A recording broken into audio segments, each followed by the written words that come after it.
All right, Parlayed in Full, Season 2, Episode 2. We had an interesting weekend in football. We're going to talk a little bit about a couple of our favorite rappers, Durk, Youngboy, and a little beef here, or my favorite rappers, not your favorite rappers, my favorite rappers. One of them's yours, and then we're going to get a little bit into The Bachelor. Big Bachelor fans over here. I have a lot of thoughts on that. I don't know about you. I know you got a couple. Letting them air out last night. Had a couple of frustrations with the episode. But we're going to start with the NFL. Last weekend, 4 games, divisional round, 4-game winners. 4 just absolutely nuts games that all played out in different ways that, I think a lot of people didn't see coming. So we're going to start off with Saturday. First game on Saturday was Cincinnati Bengals versus Titans. Bengals coming in as a little bit of underdogs. I smelled it the whole way. I said Titans ain't winning this one. Bengals all the way. And it played out. It happened. Looked iffy for a second, but back and forth. They got there at the end, and Florida Gator Evan McPherson once again with the game winner. Yeah, I was wrong, very wrong about this game. I was very confident in Vrabel being able to pound the rock with Henry, which they did a little bit, but their defense just couldn't keep up with Cincinnati's offense. But their O-line has never been that bad at all in the game. I know. Until this one. And I know it was an issue coming into the year, but I feel they like were serviceable throughout the whole year they were fine. 9 sacks in this one for the Titans, but I just think it's crazy. We talked about before the year, okay, in our first episode we mentioned if the Bengals go out and get 6 wins, yeah. That's a great year for them. They should be happy about that. They came out, got 11 wins, won the 11 wins, 11. Won the AFC North, and then are now 1 game away from a Super Bowl. They've just made an NFL rebuild look so easy. Yeah.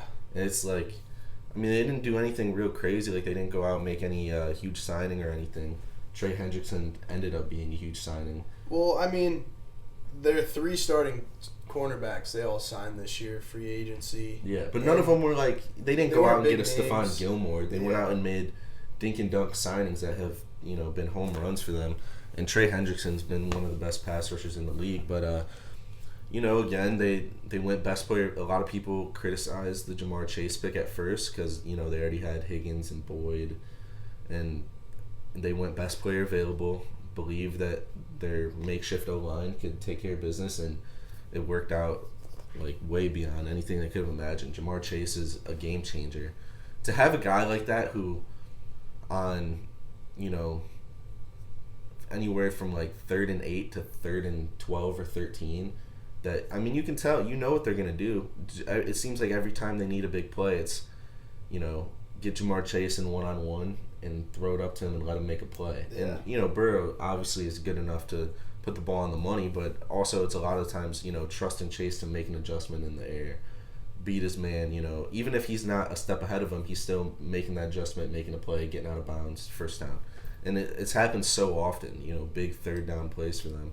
T. Higgins had a couple grabs on 3rd down in that last game too, but Jamar Chase has been a real difference maker, and I thought the Bengals were the better team going into it, and they showed it. I thought Burrow's better than Tannehill. Henry obviously better than Mixon, but a banged up Henry on his first week back. Mixon about even there. Wide receivers obviously go to the Bengals, and the Bengals defense stepped up when it mattered, and now they're 1 game away from the Super Bowl, which is just nuts. Unbelievable. But I wonder if more teams are gonna. There's a good duo in college. Try to draft them both. Yeah. They have. For their sake, it was only 2 years. Being together at LSU, but Well, I just think you too, could have 4 to 5 years of a good chemistry before the NFL. Yeah, I don't think it was that huge of a thing, but I do believe it really helped just Jamar Chase getting settled in as a rookie after not playing last year in college. Mm-hmm. He didn't play. So him just being able to have a quarterback he's already comfortable with, that probably did wonders for him. And, for Burrow to know he's got his guy back. Obviously he has targeted Boyd and Higgins a lot too, but to know he's got Jamar Chase back, and he knew what Chase was capable of, and to be able to just, like I said, trust him as a rookie on those big plays is just huge for the Bengals. And I mean, I'm happy for him. I am. A part of me doesn't want him to win Sunday just because I don't want them to get to the Super Bowl before the Browns.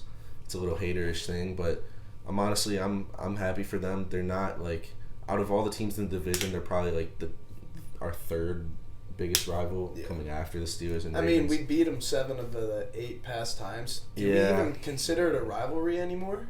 It's a rivalry, and I don't care if we won the last 16 matchups. They own us right now just because they are where we thought we would be at the beginning of the year. So, we'll give them their flowers. Clap it up, drink champs, give them their flowers.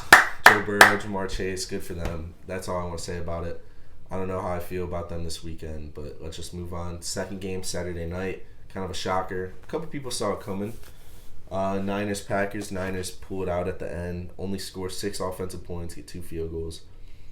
Big special teams play late in the game, 4 minutes left. And Aaron Rodgers, MVP favorite going into the postseason, can come up with anything late in the game. And the 49ers are once again back in the mix, 1 game away from a second Super Bowl in 3 seasons. Jimmy G just keeps getting away with it. He's had so many playoff games with 0 touchdowns and an interception or 2. Yeah.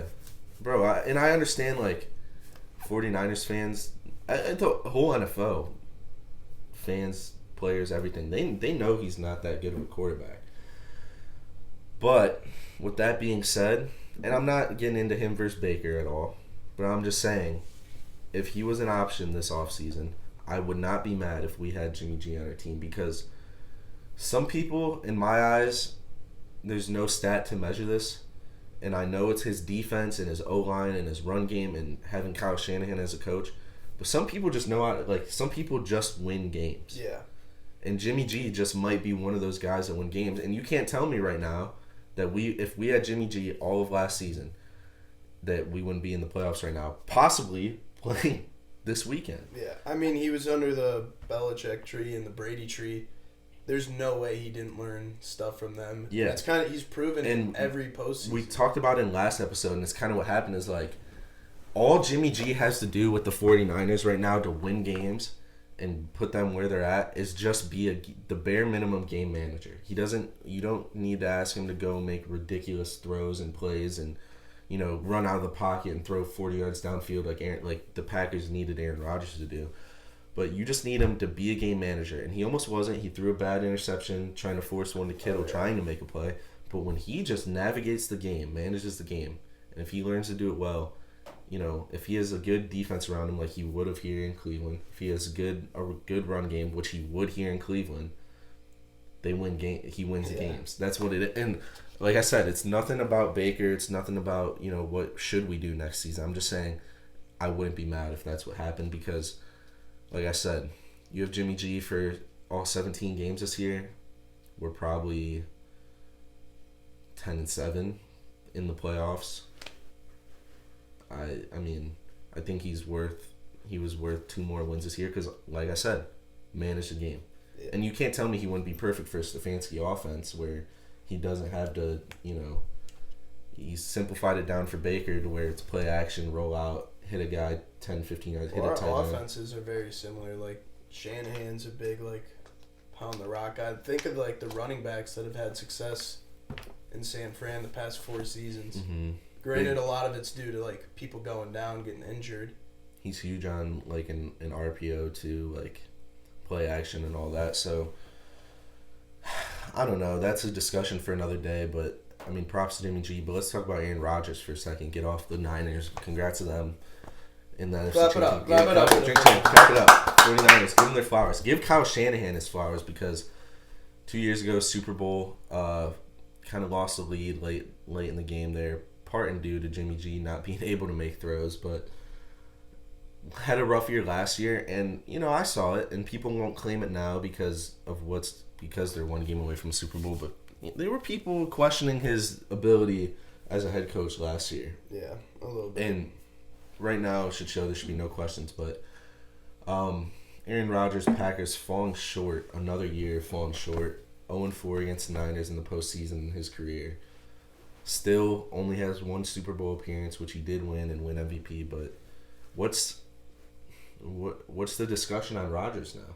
I mean, there still is no discussion. Like, there's plenty of great quarterbacks that only have one championship to their name. I get that. Because football, it's a different argument in basketball. A lot of like judgment goes into the titles, but there's 21 other people plus that have to do their job perfect for you to get all the way to the Super Bowl. No, I totally get it. But if you're the bad man, Aaron Rodgers, as Stephen A. Smith would say, if you're the MVP hopeful, if you're this otherworldly quarterback that's been compared with 7-time Super Bowl champion Tom Brady your whole career, and, again, looking for his 4th MVP this year, I think it is, you got to come up with something on that last drive. I don't care what the situation is. I don't care what your special teams gave up. I don't care. You had the ball with a chance to go win it, and you did it. And it was the same thing last year against the Tampa Bay Buccaneers. And, LaFleur got all the blame for taking the field goal on 4th down. But the fact of the matter is Aaron Rodgers had three downs before that to make something happen, and he did it, and that's why they took that field goal. So that's 2 years in a row now that Rodgers, with the game on the line, had nothing to show for it. And, I love Aaron Rodgers. I'll defend him to the day I die. I think he's the most talented quarterback I've ever seen. And I would love to have him in Cleveland too, so I'll go easy on the slander. But it's almost frustrating as a guy that likes him to just see him year after year. You defend him all season, and then when it matters the most, he kind of slips away. And he's good at acting like he doesn't care, and maybe he doesn't. But I mean, man, it's got to take a toll on him at some point, because he's at the point in his career where we're talking all-time legacy now. And this was a team this year that ran the table from beginning to end since that bad loss against the Saints early on. Week 1. Dominated since then. Super Bowl favorites. A lot of people picking them. We thought we were going to get that Rodgers-Mahomes finally, or that Rodgers-Brady NFC Championship again. And here we are. Another year, another year we don't see Aaron Rodgers take home a Super Bowl, because obviously Brady's got 7. Like, no one's catching up to that anytime soon. But Rodgers being able to go and get a second, match John Elway, come within Brett Favre, I think he would enter that conversation as like, all right, it's Rodgers and Brady. But he couldn't, and now dialogue's open for where does Rodgers stand, and is what it is. So LaFleur, 3 years of being a 13-win coach, I think, and nothing to show for it really. But it's kind of funny how most people on like Twitter and I talked to thought the NFL like was gonna try and push for Green Bay, Tampa Bay, NFC Championship, but I think the 49ers and Rams is a little more exciting, because it's two teams that, dare I say, are P. Like, say the 49ers uniforms are tough. Levi Stadium's a cool-ass stadium. Yeah. Like, their franchise is, like, historic. The Rams, a little more cloudy, have moved places before. And, like, when the game's at SoFi, it's like more, like you said, more social gathering than it's not even a home game, but they are limiting ticket sales to people in the greater LA area, so it might be better. But yeah, I mean, for me personally, yeah, it's more exciting. I would rather watch Niners Rams. I'm more into that game than seeing the Bucs again. So I have no complaints with it. I want to see Odell get to a Super Bowl. The Rams, like you said, they got the clout. Odell, Von Miller, Jalen Ramsey, went out and got Stafford. Talk about Odell and Jalen Ramsey as two, like, cultural icons for our generation with social media. Like, bro, everybody loves Jalen Ramsey. Mm-hmm. Everybody loves Odell. Odell, my favorite player in the league. I want to see him in a Super Bowl. I want to see the Rams come out on top this weekend. But, Debo and them Niners, man, it's not going to be easy, obviously. But well, Debo's questionable. And I think this might just be like a theory in my mind, but I think saying that Trent Williams and Debo are questionable right now is the play for the line movement on the game, because right now it's probably favored more towards the Rams just because there is the possibility. Yeah. So the people are taking the Niners right now, and For then me, once they're active, the line will move towards the Rams. For me, that's man in the suit, though. Like, it makes so much sense to take the Niners while the line's high because they're probably going to play. There's no way they miss this game. Yeah. And so it makes sense to take the Niners. But for me, that's saying they know what they're doing. Vegas knows what they're doing. The line going up on the Niners, take the Rams. No, I'm taking the Rams regardless. Yeah. You don't got to tell me that. Yeah, I know. But yeah, I mean, I'm more interested in this game. I want to see. I would love to see Matt Stafford in a Super Bowl too. Like, I want to see in the NFC, since there's no direct competitors with the Browns. Like, you can root for. Like, and I have my thoughts really to share on that later. Yeah, NFC. I don't give a fuck who makes it because it's not like, okay, them and the Browns is the AFC rivalry moving forward. I would love to see the Rams get over the hump, make another Super Bowl, validate Sean McVay, validate Matt Stafford, Odell, see what he can do in the big game. He's been so great through 2 games, really redeemed his playoff legacy after the whole boat picture. But I have a quick note for McVay. Quit fucking around. When you have the halftime lead, just fucking punish them, step on their throat. Enough of this 17-point lead plus, and they choked against the Niners. Yeah. Which that could have been very strategically played, knowing what they know now. But also, they were tied in the last minute of the fucking game. I almost would go as far as saying they should have lost that game against I don't know if they should have, but Dude, the fourth quarter they played the worst football. Like, think of all the times the Browns have been bad in a game. It was just as bad. It might have been worse. Yeah, it was as bad as it gets. It was kind of frustrating to watch. It was cool because I wanted to see a close game, and I'm glad it ended how it did. And Matt Stafford with an ultimate fucking legacy thing. I wish that catch was Odell, though. I do too. I would have loved to see Odell. But, I'm happy. Cooper Kupp deserved it. Yeah, he's a dog. He had the year, we're going to look back in history and see this Cooper Kupp year as something insane, especially if they go to the Super Bowl and win a Super Bowl, because it's like receptions, receiving yards, receiving touchdowns, triple crown. And then he goes and makes the big play to send him to the NFC Championship. If he goes out and balls in the NFC Championship, gets him to a Super Bowl, balls in the Super Bowl, wins a Super Bowl, there's not many years from an individual player that can top what he could do this year if they go on to win it. So I'm happy for him too. But I mean, like you said, I wish Odell. I want Odell to catch a touchdown in the NFC Championship, win that game, catch a touchdown in the Super Bowl, and just put to rest all the shit about him being a diva. The Rams locker room loves him. You saw the video. Oh, yeah. That shit needs to go. Odell is the one. He's him university, like he said. And that should put everything to bed about Odell Beckham. It already should be put to bed, but I know there's still people out there not rooting for him. Odell's washed. A lot of Browns fans saying the same thing, not want to root for him. Everything should be revealed now that he wasn't really the problem here. Yeah, I wish it was handled differently, but obviously it was a decision that he does not regret at all. Yeah. His dad doesn't regret at all, and he's balling, and I'm happy for him, and I want to see him keep going. So, you know who I'm happy for? Mahomes a little bit, cause he went through a weird stretch early on in the season. Mm-hmm.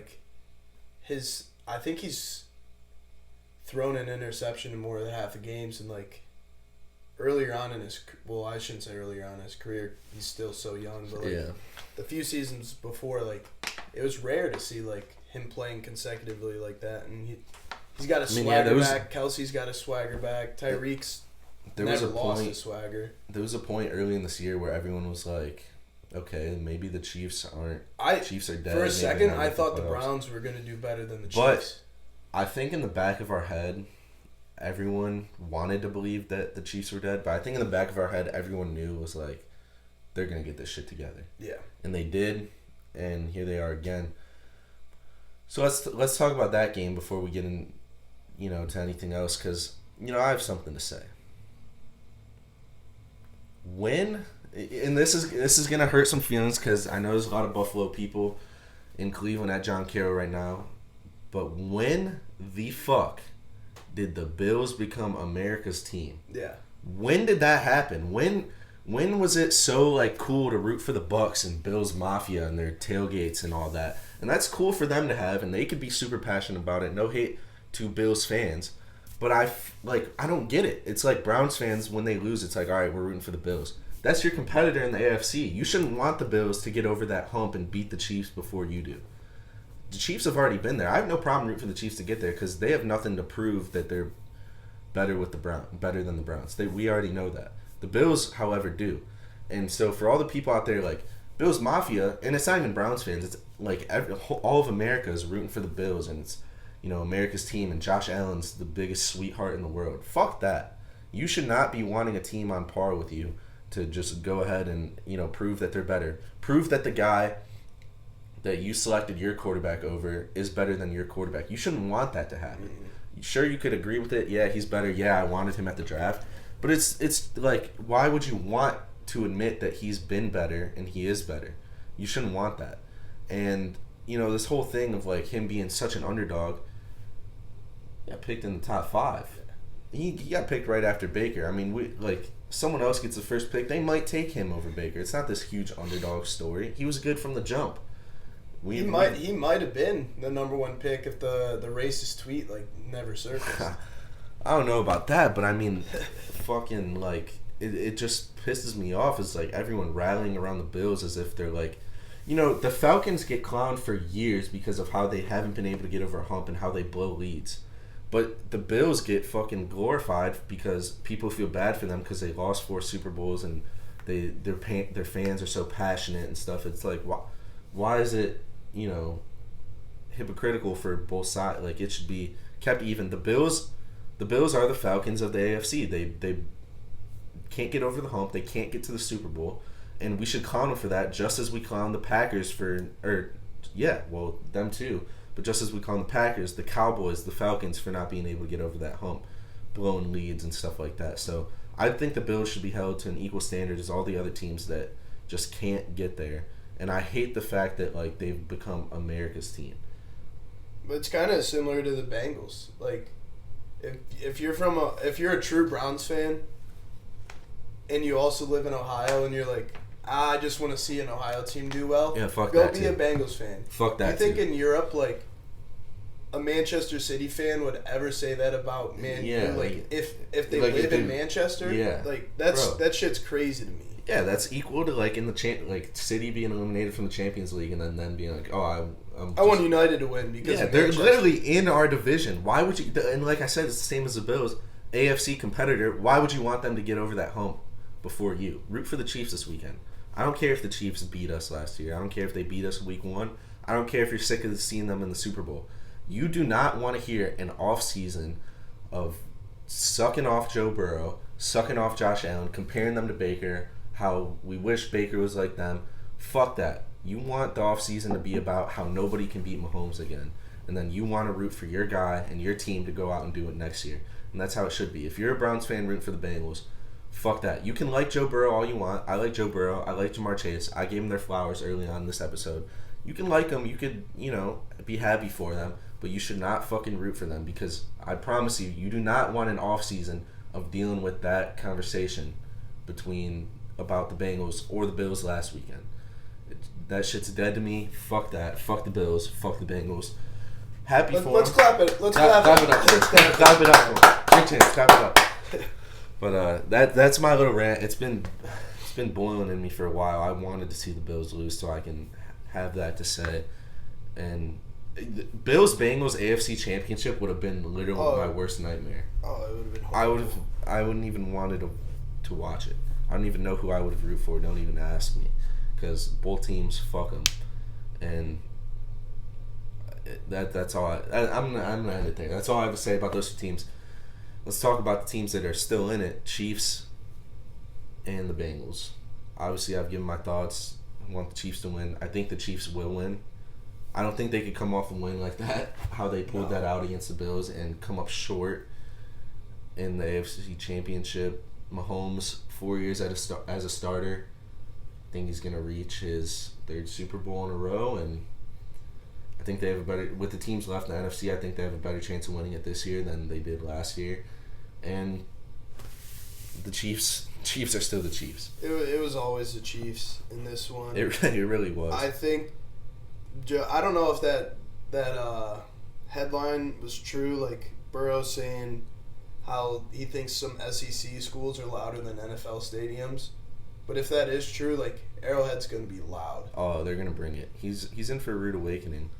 I don't think he'll have much of a problem with it. No. I don't think Burrow's like that type of, like, we know he's not the guy to fold under like crowd noise. But I do think, however, when you have a guy like Tyreek Hill, that late touchdown that can catch a ball in 5 yards of space and beat probably 5 or 6 defenders that are ahead of him into the end zone. Yeah. When you have a guy like Travis Kelce that can audible his own route and beat whatever linebacker, safety, corner you put up against him. Yeah, in the regular season, you might have been able to catch them lacking like they were early on. Their defense was terrible early on. Their defense has come back to be great. In the postseason, those are the types of players that come out and make the difference. Like we saw with the Rams, their stars made a difference. It's just, I don't know if the Bengals are ready. Yeah, they snuck one on them in the regular season at the end of the year there. But when it's life or death, game on the line, and you got to go up against Tyreek Hill, Travis Kelce, and Patrick fucking Mahomes that can make any throw, any read possible. How do you, like, we saw it with the Browns in the AFC Championship last year, even without Mahomes. Kelce and Hill beat them when Chad Henne was in. We saw it, the Bucs were able to clamp them in the Super Bowl, but that's because the Bucs were also different. I just don't know how the Bengals are going to be able to defend that type of thing. I think if there was a team to beat them this year, it was the Buffalo Bills because of their defense and because of Josh Allen being able to go out and make ridiculous plays. But I just don't know if the Bengals have it in them, and I think the Chiefs roll in this one. Yeah. Both games are the same exact kind of setup. Both Week 18 matchups. And I think both teams that lost are going to get it back in blood and win and take themselves to the Super Bowl. Yeah, I just... It's so hard for me to picture a Bengals win here. The way they, 13 seconds. And for all the Bills fans, I'm back on my rant here. All the Bills fans saying the overtime rules and the coin toss and that bullshit. You had 13 seconds to get a stop. 13 seconds. You played prevent defense when they had 2 timeouts left. And Andy Reid took you to fucking school. Mahomes took you to school. Tyreek took you to school. Travis Kelce took you to school. You did not deserve to win that game. I don't give a fuck about the overtime rules. You knew what the rules were going into it. Coin toss, you win the coin toss, you probably go out and win. But you didn't, and that is what it is. Plus, okay, you lose the coin toss. You got the number 1 defense in the NFL out there. Get a stop. Get a stop then. If you deserve to win the game, get a stop. That's my last thought on that. So, let's go back. Chiefs, Bengals. I think Chiefs roll. You think Chiefs roll? I wouldn't say roll. It'll be close, but they'll win. See, I don't think so. The Rams are going to smack the 49ers, though. I think it's going to be... I think that one will be close. I think it's going to be like a 2-score game. Like 10-11 to the Rams. I think Rams would be close with the Niners because... I don't know, man. Like I said about Jimmy G, the way the Niners can navigate a game and, just keep themselves within, even when they play terrible, it's like they keep themselves within a score at all times. And I think they're going to be able to do that again. And the Rams don't, I know they played dominant early on against Tampa, but the way they blew that lead has me very worried about them being able to cover any spread. Nah, that'll just be more fuel to the fire. I hope so, man. I would never bet on the Niners in this game. It would always be the Rams, but I wouldn't consider it a safe bet. I'm gonna be sweating that one out, and I know that going into it, and that's probably what's gonna happen. But it should be a fun weekend regardless. It's hard to cap like the greatest playoff weekend probably ever. I know those 4 games, like all walk-offs, all like results you didn't think were really gonna happen, and like to cap it off with the Chiefs. Yeah, 3 underdogs winning. It was just a great weekend. I'm super excited for this weekend. But let's switch gears a little bit. Let's talk about this ongoing rap beef in the rap world. I know, NBA Youngboy. For anyone that knew me from my junior and senior year in high school, they knew how much I rocked with Youngboy. That was my guy. That was my top artist. Whatever. Anyone that knew me from the summer after my senior year of high school until right now, they know Lil Durk's my guy. And this made this beef tough. Obviously it stems back to a beef while King Bavon was alive that eventually led to his death in a shooting outside of an album release party for him. And, R.I.P. King Von. Moment of silence. Let's clap it up for Von. Clap it up for Von. He gets his flowers even after death. He would be one of the biggest artists in the world right now. And, that reason alone has me lying on the side of Durk here rather than 4K Trey, NBA Youngboy, Quando Rondo, that whole squad. I do have a soft spot for Youngboy forever. But what I don't get, or you give your thoughts. I'll go on my rant in a second. You give your thoughts on it. It's hard to like act tough when like Durk said, don't talk about it if you did you ain't claim the body. Yeah. That's all I kind of have to say. Like, just let like Von O-Block get a legacy, because now when you talk about O-Block, it's not gonna be the legacy Von left behind. It's crazy to see where he came from to now Youngboy was hollering on it. Yeah.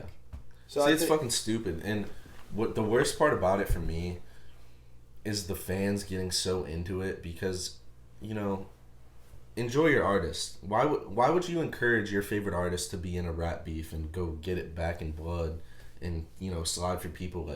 Nah, bro. This shit's real. Rap beefs are cool for music and all that shit, and it's okay. A lot of fans rap enjoy beefs it. Like Drake and Meek, where it was never gonna get violent. Yeah. This has shit you're dealing with too. Probability to get violent. It will. And right now, I think it makes no sense as a fan of Durk or Youngboy fans and Durk fans everywhere, not just myself. We should not be fucking feeding into this shit because one or both of them this is just the reality of, people around Durk and people around Youngboy, is one or both of them are probably gonna end up dead because of this beef. And it's all generated by the fans hyping them up. Oh, you gotta get back in blood for Von. Oh, you gotta, Durk's a bitch. You gotta slide on Durk. He just sings. He's staying away from Chicago. Fuck all that, man.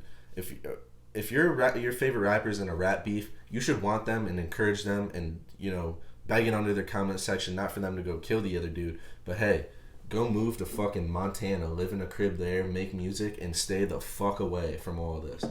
Because I just don't get it, man. I don't get why you would want, we've seen it before. People have played with Durk's life. I'm sure it's happened to Youngboy too. I don't know about all that.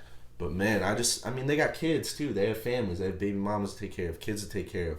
They're putting on for their individual, neighborhoods. They're putting people on, young artists, making young artists rich. We saw what Von did for O-Block. They're doing good in this world. Why would you want them to retract to, just gang violence and killings and murders and all that shit? So I'm sounding like a suburban white kid right now. You sound like the old man yelling at cloud.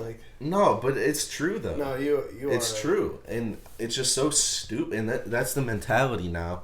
Is oh, they gotta go prove to the rivals that they're harder and shit like that. Fuck that, man. Everyone should be trying to get rich out here. And yeah, you can have gang rivalries and shit, but keep it out of superstars' lives that have, We see India, Dirk's fiance. She's got a brand for herself now. She's a real person. We're gonna see her real reaction to whatever happens.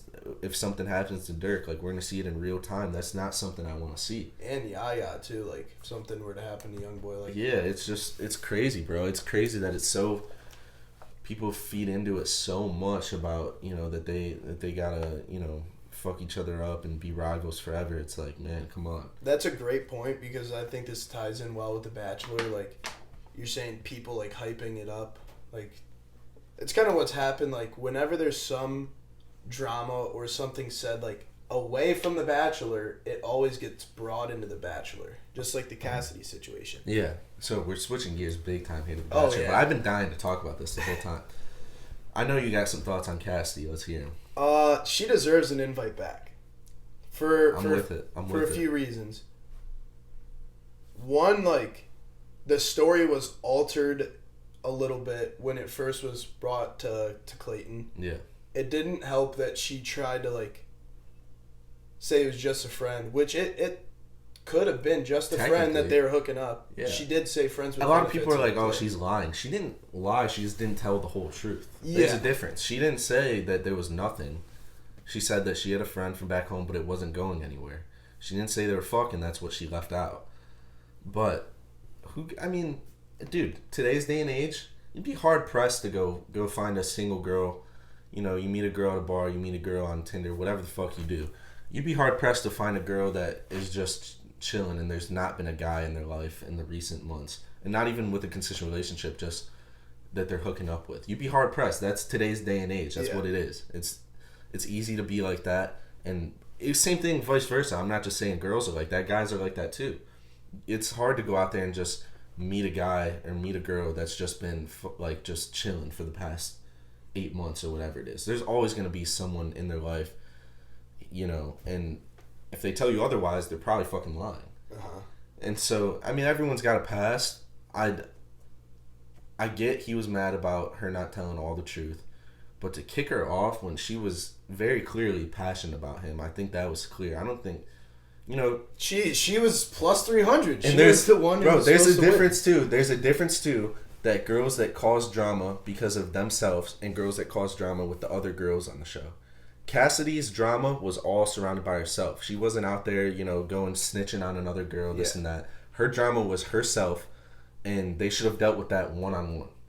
And if I'm the Bachelor, I told you this yesterday, if I'm the Bachelor, any girl that comes to me and is like, oh, Shanae's causing problems in the house. Yeah, she might very well be, but you're getting the fuck out too, because you should be worried. You shouldn't be worried about Shanae right now. Mm-hmm. You should be worried about my relationship with you. You're spending your time that you should be talking to me and building our relationship to snitch on another girl because she's hurting someone's feelings or she's hurting your feelings. Fuck that. That shit's so dead. I hate it every year on The Bachelor. Every episode becomes consistent of someone snitching on another girl in the house. If you're the girl and you really think, you know, Clayton or whoever the Bachelor is the guy for you, you will let that shit shine through whatever problems are going on in the house. And if you really think he's that great of a guy, you should have security in the fact that you know he wouldn't pick a girl like, you know, whoever's causing problems, like a Shanae right now. That should be your thought process. Is like, all right, if this guy's really the one, then I shouldn't have to tell him that she's causing problems. He should figure it out and should realize that she's toxic and she's lying and all this shit. And I get it, Shanae told on the other girls, and it'd be same thing for her. Like, all right, you think you're getting bullied? Get out. Yeah. I don't give a fuck. Well, the girls, like, hear something like that, and then they use it for, like, ammo to... Cause what was the chick that dry snitched on Cassidy? Sierra. Yeah, Sierra, like... Mm-hmm. I know her thought process was, I'm going to go tell Clayton this because that'll strengthen our bond. But, like... It doesn't. It really doesn't. It because it plays out every fucking year in the show. It plays out. Some girl snitches, then he pulls the other girl's side, talks to her, and then she gives her side, and then he doesn't know who to believe. You're not strengthening your relationship by snitching on anyone because he's going to go talk to her, and she's going to give a different story and might lie and tell a version that makes her look better. And then all of a sudden it's going to be questioning you. Why would you even want your name in that situation with questioning that? And sure, if I were him right now, there's a lot. Shanae went and snitched on a lot of people. Said, you know, she mentioned, what was her name? I forget it. But obviously Elizabeth, and then the other blonde chick. Oh, I don't. Frying pan? Chill. Yeah, frying pan. Yeah, so... you mentioned both of them. That's where Clayton should be like, all right, let's get the whole all the girls together. What are your thoughts on Shanae? What's the fuck is going on? Get to the bottom of it. That's probably why they'll never let me be the Bachelor, because let's just branch out and call it the Gav Chiller. Yeah, no, we need to do that. Once Parlayed and Fool has a bigger audience, we're running the Gav Chiller, because I really think America would fall in love with me, because there'd be no bullshit. There'd be no fucking snitching, no fucking like crying in the meetings over, oh, this was the hardest decision I had to make. No, fuck that. If you don't want her there, fucking leave. If you really want her there, you do and let her go. Yeah. That's what it is. And they do all this corny shit, making all the decisions emotional. Cassidy kicked out right away. Nah, fuck that, man. That's my thoughts on it as of now, the state of The Bachelor. It's been entertaining, though. It hasn't been the best season in the world, but it is what it is. It's the same old, like, just drama, filled and... Who's the favorite right now, though? I feel like usually at this point in the show, I have, like, a clear go-to. I'm like, oh, yeah, she's running away with it. Right now, I don't. I would say Susie, just because the last, like, they were, like, on their group date, and then they were talking, like, privately, and then they went to a different, like, a more romantic spot to make out. Like, yeah.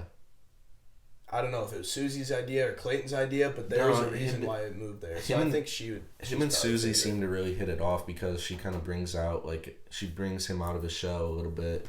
She's very, high energy, happy-go-lucky, and, he's kind of mellowed out, doesn't really open up much.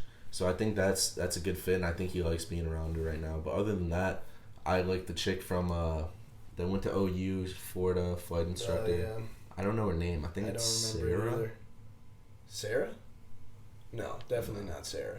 I don't know they haven't said it much. She hasn't been very involved in the last episode, but I like her a lot. I think her and Susie are probably the two go-getters right now. If you could bet on it, those two would probably be the highest odds. I don't know.